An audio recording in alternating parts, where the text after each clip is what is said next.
Kia ora everyone, and welcome to this webinar on Demystifying Horizon Europe. I'm your host, Kylie Horomia. I'm the Growth and Transformation Manager for Agritech New Zealand. For those of you that don't know who Agritech New Zealand is, we're an independent membership organisation that represents the Agritech ecosystem.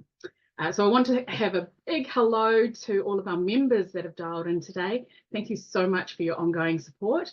And those of you that aren't members, let's have a conversation after if you'd like to join. Horizon Europe, so before I get into that actually, a bit of housekeeping. If you have a question throughout, feel free to drop it in the Q&A box at the bottom of your screen. We will also be recording this, so if you have to leave for any reason or you want to watch it over and over again, feel free. We'll email the link to the recording as well as other links to further information to you once we conclude. Right, let's get into it. Horizon Europe. This came across my radar when I heard about 90 billion euro. And I thought, how do I get me some of that? And I looked around and I thought, it's really only about Europe. And, you know, is New Zealand even in there? And I discovered, yes, we are. So I've come across two fantastic panelists that I want to welcome here today. The first one is Cecile Klein. Cecile wears two hats. She's actually the principal scientist at AgResearch and is also MB's key contact point for Horizon Europe under Cluster 6. And Cecile's going to talk to us a little bit shortly around what exactly that is. My second panelist is Joanna Costello. Joanna is the Business Development Manager for Lincoln Agritech. And beautifully, Joanna is going to give us a successful example of a New Zealand organisation that is part of that program and part of that funding process. So thank you both for being here. I think I'm going to start with you, Cecile. Like, there's so much information out there on Horizon Europe, and in a nutshell, can you take us through, you know, what is the purpose of Horizon Europe and what role does New Zealand play? Kia ora. Yeah, thanks, Kylie, and kia ora, everybody. And I'll share some slides with you. That's probably easiest. And I'll start that now on Horizon Europe. Has that come through okay? Cool, thank you. So Horizon Europe and Aotearoa in New Zealand, and as Kylie introduced me, I'm Cecile Klein, and I'm a national contact point for Cluster 6 within Horizon Europe. And I'll give you a bit of an overview of what we're talking about. So Horizon Europe is quite a big beast, if you like, and a big funding program. And this slide shows you the total program, but our association, New Zealand's association, is with Pillar 2. And Pillar 2 is really impact focused, and it's really trying to focus on the science and technologies that address the big global challenges of climate, environment, technologies. And yes, 90 billion, Kylie, is available or is funded through your Horizon Europe in those different clusters that are making up Pillar 2. So Pillar 2 is organized in various clusters, each have their own topic. And as you can see, it goes from health and digital technology, climate, environment, agriculture. Those are some key topics that come through in all of the clusters. I suspect that most of the audience probably might sit within 4, maybe 5, and also 6, the agriculture cluster, although there could be opportunities in others as well. The work programs are quite clearly laid out. So this is a little bit a different way of doing research or science or funding application than we're used to in New Zealand, where we punt up an idea and someone may fund it. In Horizon Europe is organized very much about very pre-described and predetermined project proposals, or not proposals, but program topics. What they're looking for, outcomes and impacts are quite defined. The budget is defined, and you have to work within that. So it's a different way of working with it. So as you see at the bottom here, the billions that have been allocated to each of the different clusters. In New Zealand, we do have national contact points. Like myself, I'm based in Dunedin down in the bottom, and I'm the NCP for Cluster 6. But we do have NCPs for each of the different clusters. All us NCPs for the different clusters are seconded, if you like, to MB. We're all scientists for most of our time, but we're seconded to MB for 25% of our time, so just over 1 day a week we have available to be an NCP. We do have a national coordinator, that's John Creech, who's based in Wellington. Plus, we also have a NCP specifically focusing on the opportunities for Māori in this space, and that's Andrew, who's based in Auckland.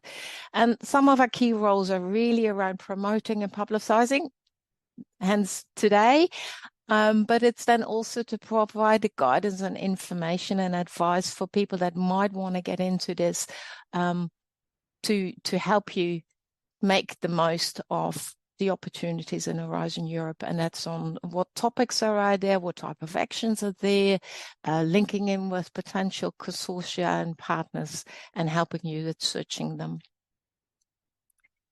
Just a little bit of an overview on New Zealand's participation so far. So since New Zealand became an associate partner into Horizon Europe, and we are the first and so far almost only far-flung, if you like, country that is associated with Horizon Europe. Canada is on the cusp, or may have now been also an associated country, but we're the only two so far. But since we started a year and a bit ago, 61 bids have been submitted with New Zealand partners, and the graph shows you the distribution across the different clusters, 7 of which are successful, and the one successful one in cluster 6 you'll hear more about shortly from Joanna. There's one that has gone through a stage 2 proposal. Some proposals have 2 stages, and this one has gone through stage 2. 16 were unsuccessful, and there's a large chunk of them we're still waiting on the results for, 37. But if we look at the ones that we have a result on, and 7 successful ones, then that translates into a success rate of about 30%, which is pretty good. Cecile, can I ask, of the 16 unsuccessfuls, do they tell you why you're unsuccessful, and can you try again, or is it a roadblock there? No, there's definitely no roadblock there. It's definitely you do get some feedback on why, and it's not a roadblock necessarily. It might just be that other proposals were slightly better and because, as I said, there is an allocated budget. There's a fixed budget for each of the topics, and also for the size of the proposals. So if the topic has 15 million and they're expecting 5 million per proposal, they know they can fund 3. But there could be that you're number 4 and you're just unlucky. So no roadblock at all. Okay, that's fantastic. And I like to think that they chose us as one of the first countries to take part because we're so cool. But is there a different reason for that you know? No, not really. I think New Zealand recognised the opportunities as well, and there's just been good discussions. And we do bring some uniqueness in terms of the geographic location we're in. The changing in seasons is very important too, that we can have year-round experimentation that doesn't, we can do things that they can't do in Europe in winter. We can do them in summer and stuff like that. So I think, and there is, of course, a huge opportunity and good work that New Zealand can contribute in the Horizon Europe challenges. So I actually have a question from a good friend of mine, Finlay, who's at Dragonfly. He's actually asked, is there a list of the successful New Zealand bids that people can see? Yes, they were going to be posted on the MB website, but I'm not sure if that has happened yet, but I'll follow that up. Yeah. Well, Joanna, Kylie, do you know? Just a point there. I mean, there is, we can talk about it a bit later, but Quartus, which is the platform that the European Commission have, I mean, you can filter it quite far down, and you will be able to filter specifically any projects that New Zealand entities are involved in. So there is a way to see that. But I guess sometimes it's not always clear what role that organisation is taking in that specific project. So that's where you'd have to really understand the program of work that's happening to then know how the organisation is contributing. But you could see how much they were receiving funding-wise, but you'd have to dig into the details to know what they're actually doing. Awesome. And actually, if I can ask everyone to drop those questions into the Q&A one and not the chat one, because then I see them a little bit easier to answer that way. So thanks. Sorry, Cecile, keep going. Yeah, cool. Well, what I thought I'll do, I'll just dive into a little bit of the context of cluster 4 and 6, which I think is of interest to the participants here. So cluster 4 is called digital industry and space, and the two key aims are around providing or supporting strengthening technological sovereignty and competitiveness, and also transporting that transformation for industry towards net zero using technology. So it has got three sort of pivots in there, and that's around industrial and digital transformation, but within the context of achieving climate neutral and circularity and clean industries, and in the context of being human-centric. So what does it mean for people that are involved in that? So that's just a flavor of what the cluster 4 is looking at. Cluster 6, it's got a long title, so many elements to it, but it's really ultimately pivoting around the green bit in the middle, which is greener, fairer, more resilient society where nobody, no individual or no space, no place is left behind. So it's looking after people, looking after the environment, while providing good and safe and secure food. And that it has different elements to it. Again, climate is a big one, circular economy, biodiversity. So there's quite a few topics within that. At the moment, there are a few calls that are open. They close at the end of September. And the 4 listed that are in cluster 6 that are currently open are there. They're quite specific. Some of them, one is around fall armyworm. I saw yesterday a snippet that it's a big issue in Australia as well now. So it's an invasive species insect that's causing a lot of trouble in crops. So there's a topic there, and there's a few other ones. And the one around climate smart research farms, it's trying to connect up European and associate country research farm to learn from each other and to come to climate smart farming. The third one is around is an oceans one, focusing marine sciences, essential biogeochemical ocean variables. It's around what do we need, what do we measure, how do we bring it all together. And the last one is very much around, well, if we have all that technology, but why are things not taken up? What are barriers for actually getting towards the green transition? Just pointing out that there's also the Circular Biobase Europe. It's a joint undertaking, slightly different approach, but that also has calls open at the moment, very much around circular bio-based economies. So why should you be interested? Well, funding, of course, 90 billion. Kylie has said it a few times. There is that available. There is a lot of collaboration and partnerships in the EU that you can have access to. Also access to markets, and it has very strong IP protection, so that might be of interest to people on the call. The IP protection is there. There is, before a project starts, there will be a consortium agreement, has to be signed by all partners, which has very clear clauses around IP. So there's huge opportunities there. That's fantastic. You actually just answered the question around who owns the IP rights and any technology developed. So it is all in those agreements right at the beginning, right? So it is very much so. Yeah.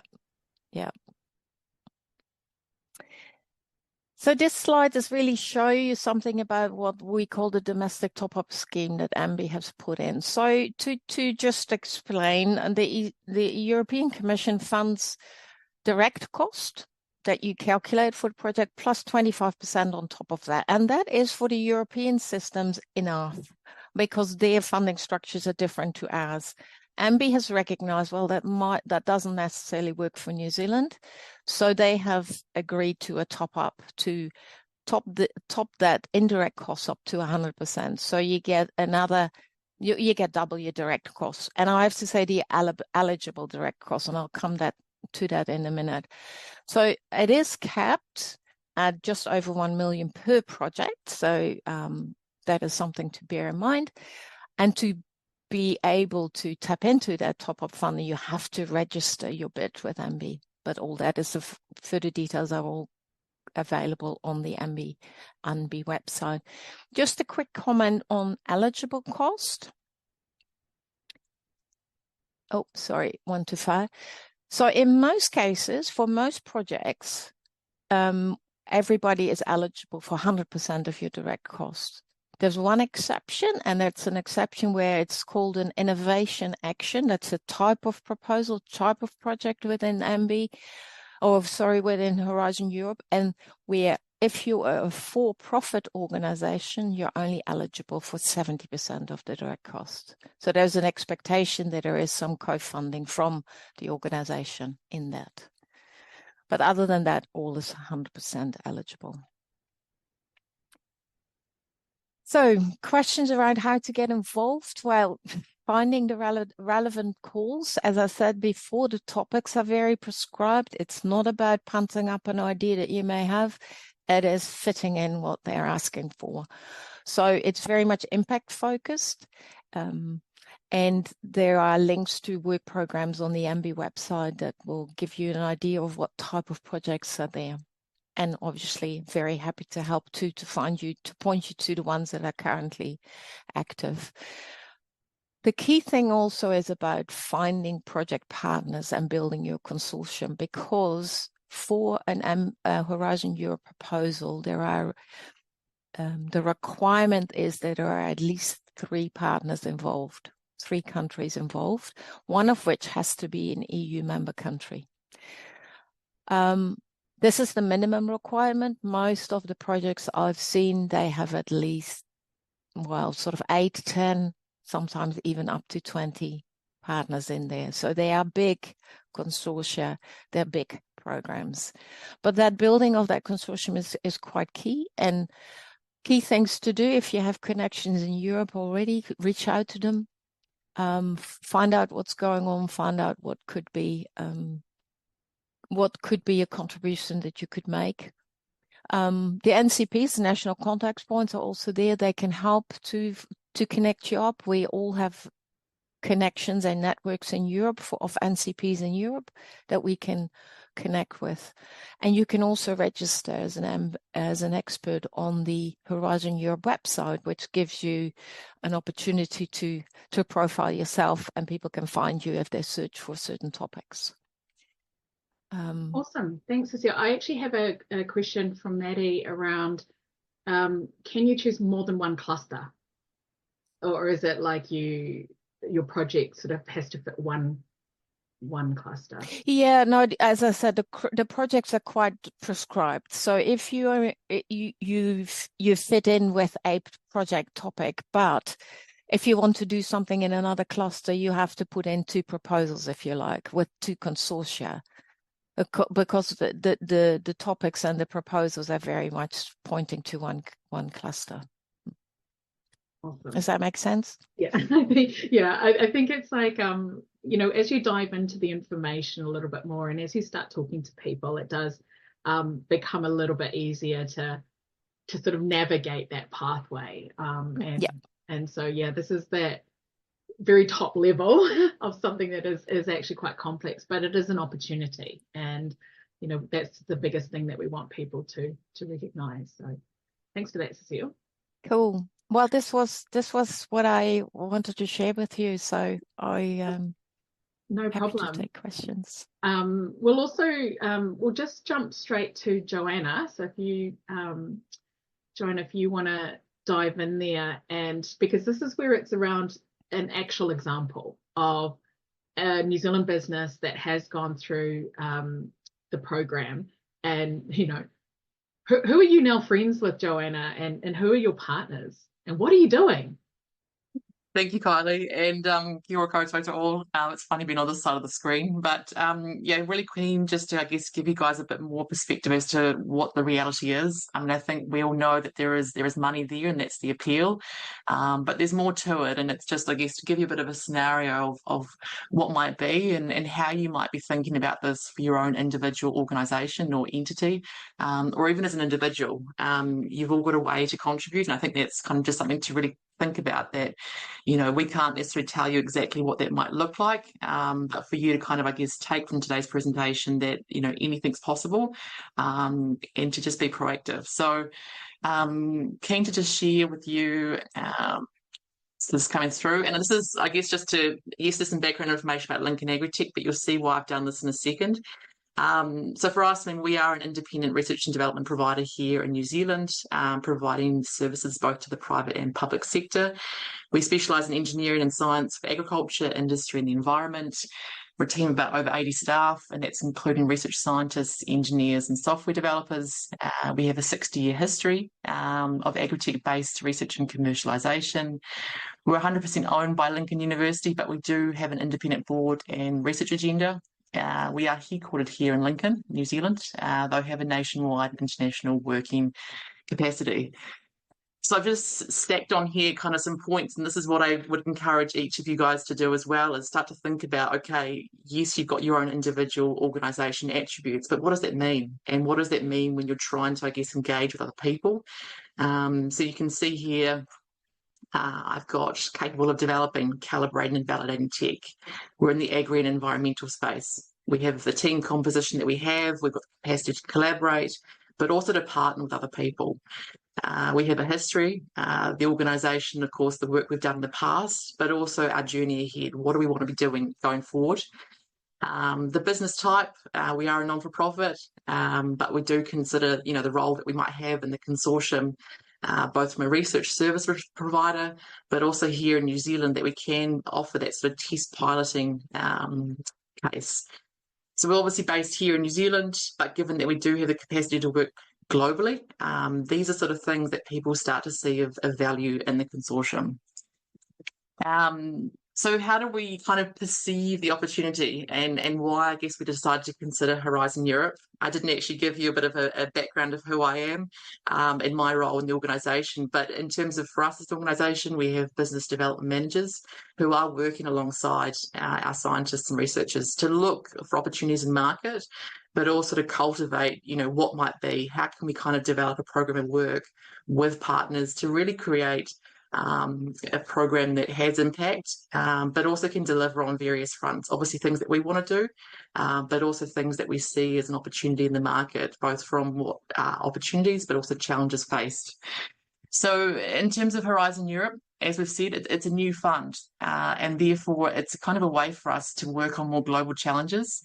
It's a new channel to enter markets. For us, working internationally is something new for Lincoln Agritech in terms of really into more developed programs. Of course, we've got a number of staff who do come from foreign countries, but this allows us to really get access into the market, especially the likes of the European market, where we want to do business there beyond just within a research program, but to really establish relationships with people with purpose. I mean, Horizon Europe programs are 4 years long, and this really allows you then to develop something quite meaningful beyond what you might have with a traditional transactional relationship. And a new way of collaborating. So New Zealand can actually lead a consortia, but of course we can join a consortia, and we are on equal terms with EU counterparts. So we're not disadvantaged in that aspect. Yes, there has to be at least one EU-based or EU member state partner, but we're just as competitive, we're just as relevant, and people are quite keen to want to work with us. People need to collaborate. Collaboration is critical for a successful proposal. So yeah, the eagerness is there. Has anyone led yet in New Zealand? No. I wouldn't say you couldn't do it, but I mean, there is definitely a lot of work there from the coordinator of a project, beyond just. I heard from multiple people that they would probably possibly discourage New Zealand from leading? Not to say we can't, but yeah. Yeah, well, I think there is one example where New Zealand has led, and I don't know for sure if that was successful or whether it's still in the process. But yeah, I do have some information on it in terms of the way you can get involved if someone is interested, and then we can talk about it later. So just some kind of notes there on our process, and I say, ... so far, because this is something that's evolving, and as we learn to see what's successful, what's beneficial, what's helpful, and how we as an organisation can work with this in a more efficient way, we're learning. But, the process so far has sort of been that filtering process. As we've sort of said, it's a really top-down program. There is a prescriptive work program they're looking to achieve. But to a degree, this is your opportunity to really then articulate how you comprehend what they're looking to do. So if you have a various initiative, or if you have a technology that could offer something within that realm, then this is your opportunity to really then pitch in how you could contribute. And this is kind of also where it comes into, your whole consortium, navigating that process of what could you bring given the overarching problem or solution that the call is looking to achieve. Joanna, do you have a slide there showing what your project actually is? And in cool. 2 slides time. Yeah. Awesome. So, Just checking. and then to filter, so I guess looking at the existing synergies we already have as an organisation, but more broadly across New Zealand. And this is something, our domestic connections really count. So the project we're doing now, which I'll get to in a moment, is an extension or a natural evolution of an SFFF project that we're working alongside New Zealand Affluent Peers with. So really look into what you are actually doing, and don't discount those potential projects you've already started. So the next sort of layer down is that targeting approach. So really then to rationalise, once we've already got an idea of the call we might have or want to apply for, what actually is it? What is it going to look like, and how we're going to be involved? And part of, I guess, using previously funded projects to really tell you what's already been happening. I guess we're here in New Zealand, we may not know about all the projects that Europe's been working on for the years already gone by. And of course, the EU doesn't want to be funding something that's already been funded 10 years ago. And not to say that that would be the case, but just to look at what's already been happening, who's been working on these projects. And then once you kind of are engaging with people or potential consortium, this is where it turns into a bit of a business. It's you negotiating. You are really bringing your elbows to the table, and you're kind of, making sure that what you want to contribute to the project is understood by the others. But it's also about thinking, what is the program of work trying to achieve? Have we pitched what we want to do in a way that's meaningful, and that really allows that collaboration? So this is, our success to date. So Stellar, some of you may have heard about it. Often you'll find the Horizon Europe projects will have these quirky acronym names, and Stellar is about harnessing the power of digital technology to protect plants and the environment. In the blue here, in the blue writing, you'll see that's within cluster 6. So within this cluster we're talking about, which is in the agri food space. It's a governance topic, and so you can start to see then how it's been funneled down into kind of a program of work, but governance can still cover things that is working with technology. It's not just about governance in the traditional sense. And then the call itself was looking at how digital technologies can support plant health, early detection, the surveillance, and the measures you might go through. So it is still quite broad, but then the actual proposal that we put together alongside 14 different partners allows us then to have a 6 case study, so kind of, I guess, 6 different pests across the world, and New Zealand will contribute with one of those from apples. This is a research and innovative action funding call, so there is some early stage science involved, but there is also innovation. So you can see then on the map, we've got a range of different partners there, and these are partners who are, really traditional in terms of the research sense, but we've also got the likes of levy bodies. We've got organisations that are helping to facilitate technology, incubators, and we've also got technology companies themselves. And so together then, I guess that the work program, in terms of the actual proposal, there's phases of work that we'll go through, and our contribution to that will vary. But in a nutshell, New Zealand is kind of contributing with a case pilot on apple pests. So this is also open science, that they're really trying to encourage that, okay, we've got to fund a project, and by doing this funded project, we can showcase to the mainstream society that this is possible. There is IP involved, and within the consortium, there is that consortium agreement, so we all agree about what needs to be shared. But this is open for negotiation. For us, you might this is not, I guess, the routine way of doing it, but we actually got into this project 6 weeks before the deadline. So I'll show you in the timeline shortly, but it is possible. When I started with Lincoln Agritech end of January last year, that was a couple of weeks after the association was kind of in the preparation phase. It wasn't actually formally associated until June last year, but we got our proposal in March.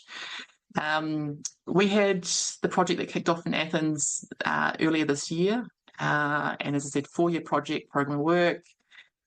With the EU project contribution plus the additional MB top-up, the project's amounting to about 800,000 New Zealand dollars. And this is just then, I guess, what does our involvement actually look like? As I said, we're kind of involved with a test pilot, looking at the apples here in New Zealand. So there's components in the project such as develop, test and validate, as well as support. And you can see in the further details there are various aspects. Something new and quite interesting for me, at least, was to see how policy was embedded into these projects. When we had the kick-off meeting in Athens, we had someone from the European Commission come and actually join us, because for them, they're really kind of wanting to see quite closely and work alongside the project. How is the program of work evolving, and are we actually getting the outcomes from the project that we anticipate? After all, these projects are funded to try and assist and to sort of decide, is policy actually working? Are we actually funding the right sort of stuff to achieve the outcomes we're looking for? And just sort of, obviously apples is something that New Zealand does well. We as an organisation can bring some unique capabilities to enrich the work program, but also a point there around New Zealand's biosecurity management. It is world class, and so perhaps brings a unique perspective to the project. And these are just points, I guess, to think about, that when we're thinking about who we are in New Zealand and what we might bring to a potential project, be creative. I mean, think outside the box. These might be things that we take for granted, but they may be quite unique when you come to Europe. So, sorry, Joanna, if we can just go back to your previous slide, I've got a question related. But well, the thing that I love the most about this, and this is a key point that I wanted this webinar about, is it isn't just research and science. It is, as you mentioned, tech companies can get involved in the process. How did Lincoln Agritech actually get onto Stella? Like, did someone knock at your door and go, "Hey guys, we know you're cool. Can you come and work on this project with us?" Or how did that actually happen? So this was based on a previous relationship that one of our scientists had with a colleague in Athens. And often what you'll see is people who work in Horizon Europe projects are repeat offenders. And so when you go into Cordis, you'll see that there are organisations that have a history of, hundreds of programs they've been involved in previously. Looking at different researchers' CVs from Europe, a lot of them will, have a track record. So for us, it was a 6-week turnaround from when we first thought, okay, we're going to look at Horizon Europe, we're going to apply, we're going to get in, and a proposal is going to be submitted. So because we're 6 weeks before it was due, the proposal and consortium were all fairly well formulated. We didn't have a lot to actually do. But as I said, this wouldn't be your typical case. But it's an example of, hey, it can actually happen. It can happen where if you can offer something quite unique, like offering a new case study that can slot into a project quite well, that's exciting for people in Europe. And I guess us as an organisation, we could offer that. We could wrap ourselves around that program of work to make sure it was delivered. Well, we've still got the 4 years ahead of us, but we have the confidence to deliver that, and of course then work with various partners here in New Zealand. And it may be, take for example, one of the organisations in Lithuania who was actually managing a potato crop pest. They're an innovation hub. They themselves are not experts in pests and potatoes, or specifically, that technology that's going to be used, but they are an organisation that are facilitating that kind of project case study in Lithuania. Right. So be creative in terms of the organisation, and don't dismiss, the role that you could take. Sorry, Kylie, can I just add to this briefly? And I think it's important to recognise that some of the successes, most of the projects so far, people in New Zealand got involved through established relationships with people in Europe already. And that was Joanna's example, clearly, but it was the case for quite a number of them. So it's building those connections in Europe are going to be quite important. Yeah, and just a question as well. So if a program started and running, are you locked into those players in the consortium, or can other people jump on board? Like, I know it's like a 4-year thing, but do you open the doors and welcome others to join, or actually is it who starts at the beginning is who's on for the ride? Yeah, the latter. Right. So that's part of, when the proposal goes through, they want to see who are actually the organisations in the consortium. Have those organisations got the credibility? Have they got the expertise to deliver what they say they will? Right. And so, Europe definitely works on a lot of subcontracting. They might use different terminology in Europe for that, but there is subcontracting that does happen. And so you will then see an organisation who is on the call as a partner, but they might bring in another employee to do that task related to that project, or they might hire someone on a fixed term for the project. But there is, of course, changes. Life happens, circumstances change. The EU acknowledges that. And so if there was to be a change in the need of a partner, all they're kind of really interested in knowing is that going to change the program of work? How is the consortium going to manage that? And these are the sort of things that usually can get agreed upon quite seamlessly, although I wouldn't say that covers every possibility. Yeah, no, that's fine. And I think it's more like if people go into Cordis and they look at previous programs or current bodies that are going, don't look at it like you can jump on board and start, join that group because it's already underway, but look at it as a signpost as to what has gone on, what you could potentially create a different project for, and go from there. Yeah, definitely. Cordis is a fantastic resource, and I really encourage you to all look into it and familiarise yourself with it because, as I said, you can pick up on what's already been funded, and you can see then, what sort of initiatives, what partnerships have been developed and evolved over the years. And it may be that you can reach out to that partnership or initiative and engage with them on a future project, and you'll probably be very likely to come across someone who will either be involved in the future program of work or will invite you or introduce you to someone who may be.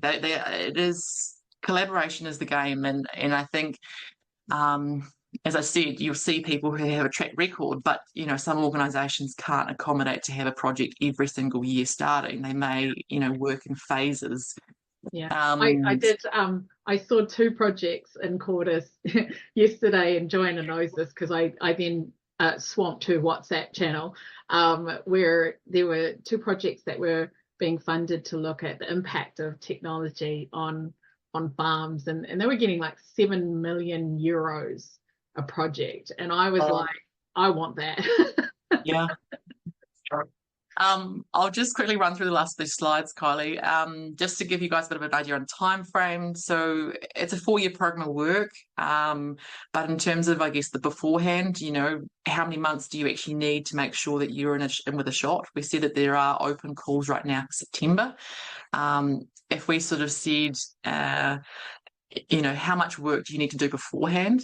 It will vary. It varies on the call itself. It varies on, how many partners do you think you need to be working with? Is there a lot of discussion about how you actually develop this program of work that you plan to propose? But then once you actually submit a proposal, and if you look at month 0, as this is an example of a call deadline from last year, we got some initial feedback come June if we were in the runnings for this proposal to be successful, which of course comes through sort of month 0 to month 5. We then were in this grant agreement preparation for a few months, and we then actually officially kicked off the project January this year. So it is a bit less than 12 months. For those of you familiar with other programs, you might be experiencing 12. But yeah, there's not a lot that you can do once the proposal's submitted. You've just got to kind of let them do their work and carry on with your way. But it doesn't stop you from looking at other potential projects that may also come about. So just to reflect then, so yes, it is a new fund, but of course there are also new costs of doing business. Take into account that those indirect costs that you might have, that you typically might budget for doing business here in New Zealand, may not typically accommodate what it takes to do business in Europe. And yes, you should be able to do a lot of what you do based here in New Zealand, but there may be instances in your part of the project where you need to be in Europe. You might need to be in Europe 6 months of the year. And so just take that into account when you are looking at the reality of what you're signing up for. It's an opportunity to fund novel projects. As I said, kind of keep a New Zealand context and remember what we have here, what's unique to us, and don't be afraid to be bold about that. We are quite unique compared to Europe, but of course there are a lot of synergies. It's still a new channel to enter markets, and we've already found that even if we've done an outreach to various people about collaboration on a project, the relationship doesn't stop there. As an organisation, we want to be in Europe. We want to have a foothold there, and Horizon Europe is, of course, just a vehicle to get there. It is a good vehicle, but by having this to try and trigger that effort going abroad, you can definitely establish relationships that go much further beyond Horizon Europe. And of course, when you are looking at how to weigh up, the effort I might spend getting into Horizon Europe, there will be other benefits, but perhaps each organisation will need to consider what they may be. A new way of collaborating. We know the world's evolving. We know the needle needs to shift. Horizon Europe provides a meaningful way to contribute to global challenges. Don't underestimate the relevance of what we're doing here in New Zealand. And these can be, really tangible hardware, tech sort of stuff, but they can also be internal organisational things. You'll see across the 6 clusters, there's a variety of ways that you can get involved. And this is just last slide from me. Feel free to reach out and make contact with me. I will be up at field days. And just a wee sideline there. Some of the photos came through from NZ Story, which is actually a royalty-free offer that New Zealand has. And yeah, I guess if there are organisations out there that are small, you want to start, going global, and you don't have a big marketing budget, just look at the NZ Story. There are a lot of royalty-free images, graphics that can really talk about the New Zealand story. All right, thank you, Joanna. David Downs is probably loving that plug for NZ Story right now. I'm going to dive into some of the questions that we have here, and also because I did ask around prior to this webinar, because I know it's not all sunshine and roses and 90 billion euros as much as I like it to be. And I know, and this is probably Horizon 2020, so the predecessor project, where there is a little bit of feedback around how the communication was actually quite difficult on this project that this one company was part of, and that there seemed to be a real focus on just ticking boxes rather than the quality of the output of the science at the other end. Any thoughts about, some of those criticisms from either of you? As I said, you've got to kind of treat it a bit like business. This is something that's been happening in Europe for several decades now. There are repeat offenders, and there are people, of course, who just want to get through and get a proposal submitted. And so you've really got to, not get too upset if your ideas are perhaps dismissed too soon. But, be bold about what you have to bring to the table, and part of that is also understand the bigger picture. Don't just come with what you need to do to get out of this project, but be open to how you might collaborate. If we think of a program of work, it's not just about you, it's in isolation, it's the other areas around you. And are you thinking about that? Are you kind of talking as though you understand that and you care about that? Yeah, I think you said it previously. The importance is in the relationship and who you decide to get on board, right? And it's down to you to kind of do your due diligence as to the other partners in that process. And and I think one of the things I've learned from this is the low-hanging fruit. If you already have friends in other organizations somewhere else out in the world and you're already working with them on something, then that's your first port of call, I suppose, to see if there's something that fits and that you could work together with. So I have a question from a wonderful human whose name is Brendan, who may or may not be my boss, who's asking the question. I hear that the funding covers the full innovation life cycle from research to commercialization. Can you comment on what that looks like for commercial agritech interests? So those, tech companies.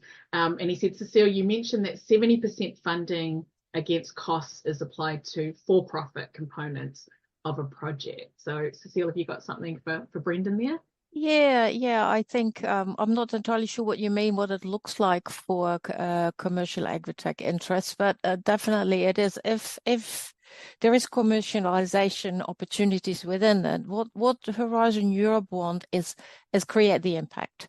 So they want ultimately things to be adopted and making the change that it's intended to. So, and if commercialization of a technology is a key implementation path or an important implementation path, that can be part of the program.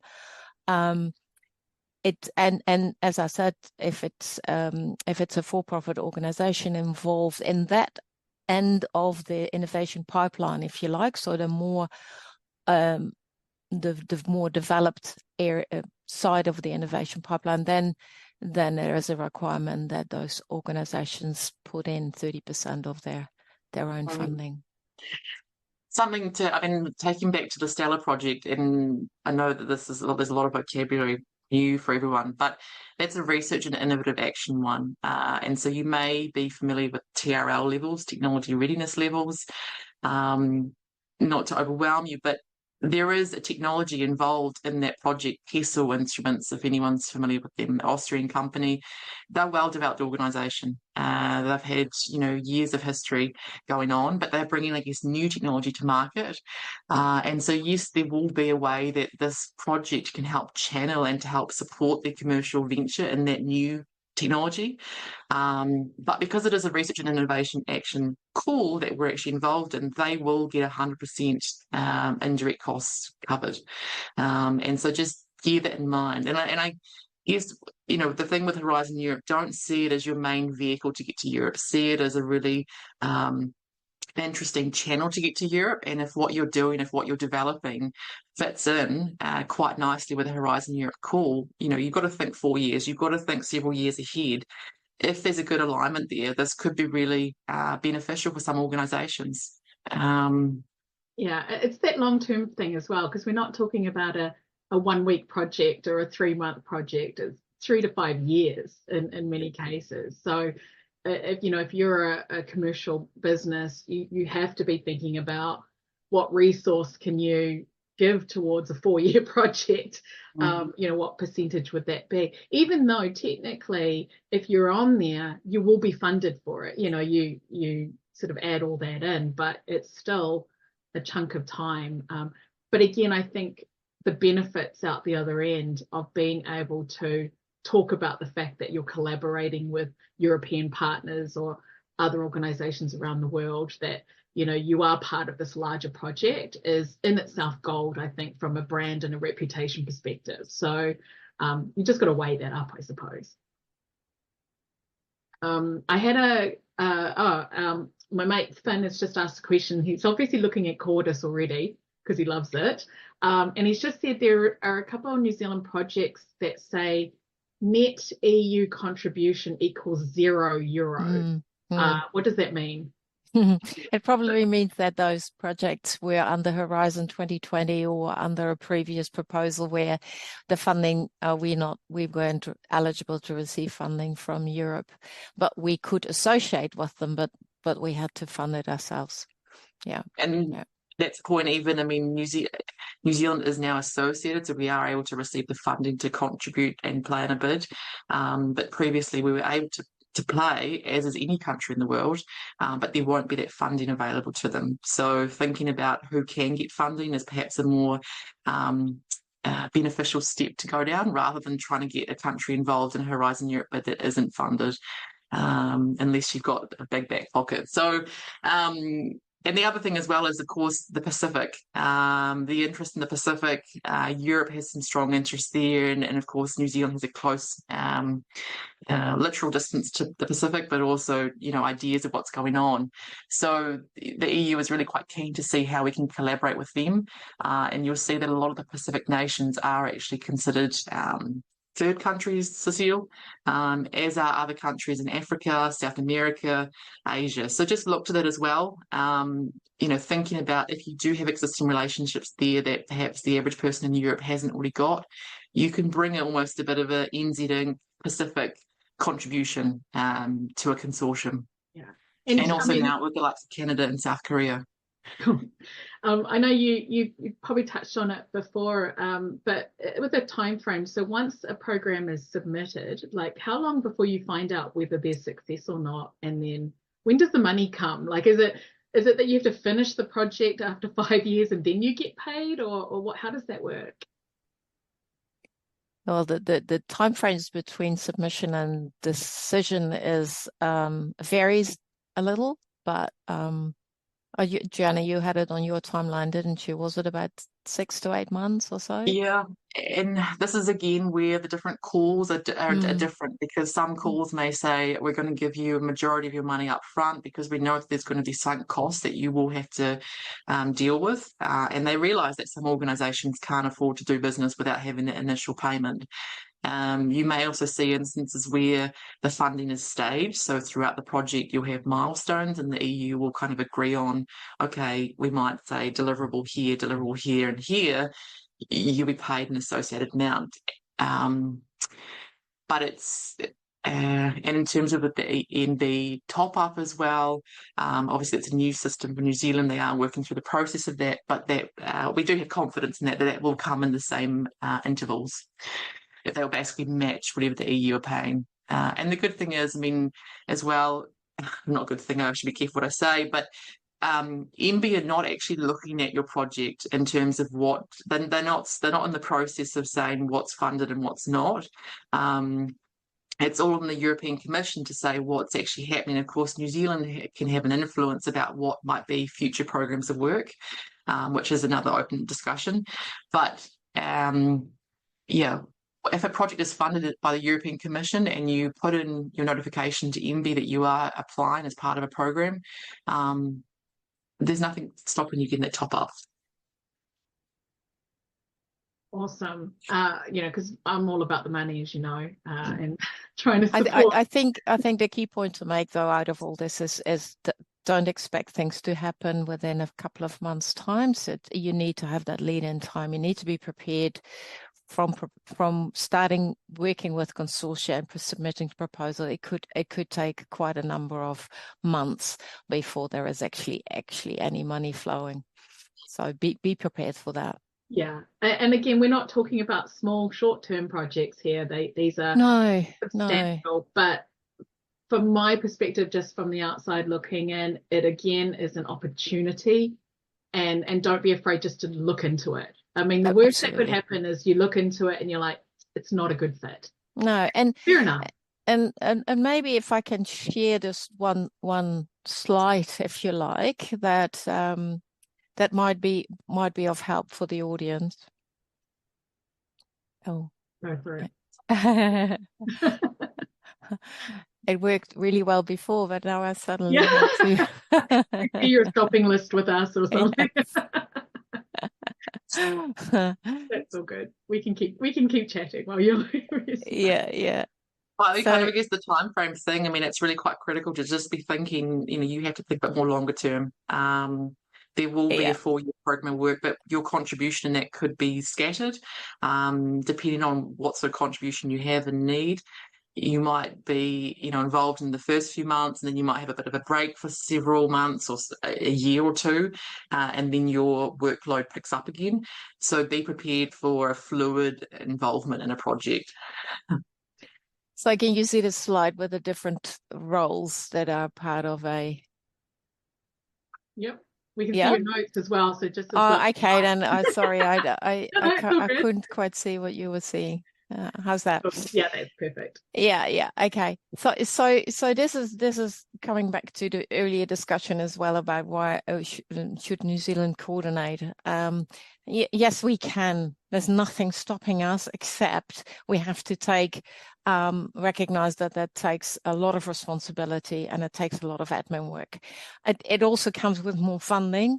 But it is huge time commitment, and you have to have your systems in place to be able to coordinate, to make sure that all the reports are written, and so it's quite involved. Let them put it that way.